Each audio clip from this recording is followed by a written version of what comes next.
La mort d'un monstre qui nous est cher est toujours une grande peine, mais jamais vraiment une surprise. Si ce ne sont pas leurs organes mal formés ou une quelconque infirmité qui cause leur perte, alors c'est l'intensité avec laquelle ils vivent. Car les forains brûlent la vie plus fort et plus vite que le commun des mortels. Il va donc de soi qu'ils s'éteignent plus tôt. Pepper? Pepper, c'est le moment. Tu sais bien que Salty n'est plus là. Ça, c'est seulement son corps. Une coquille vide.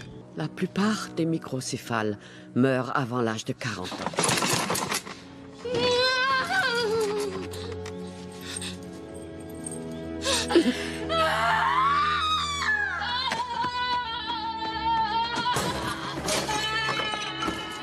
Salty est mort dans son sommeil, allongé auprès de son âme sœur. Une attaque, sans doute. On devrait tous s'en aller comme ça. Ma douce petite Pepper. Elle n'a jamais maltraité Salty.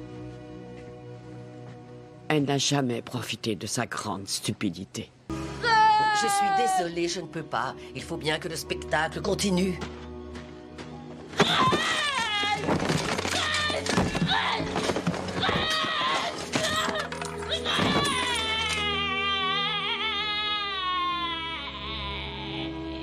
C'est fini, oui. La plupart des gens ne voient aucune beauté chez quelqu'un comme Pepper. Ils voient la honte, ils voient des déchets humains. Eh bien moi, je suis allé chercher dans le genre d'endroit où les gens jettent ceux dont ils ne veulent plus. Un orphelinat.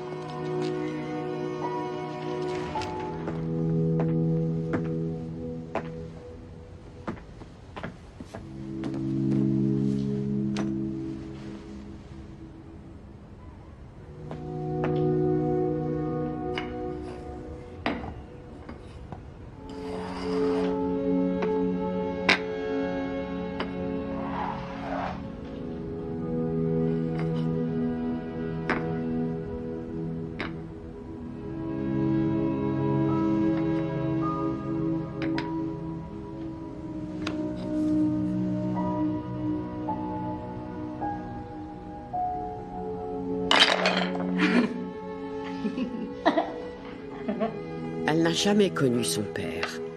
Sa mère était morte, sa sœur l'aimait bien, mais le fardeau était trop lourd à porter. En général, les orphelinats n'acceptent pas les filles de 18 ans. Mais Pepper avait l'âge mental d'une enfant. J'ai proposé de l'adopter, mais comme elle était majeure, ils nous ont simplement laissé partir ensemble. Ils devaient avoir peur que je change d'avis, mais c'était impossible. Je l'aimais. C'était mon premier monstre. L'admiration, l'adoration, l'adulation, j'avais déjà ressenti tout cela maintes fois sur scène.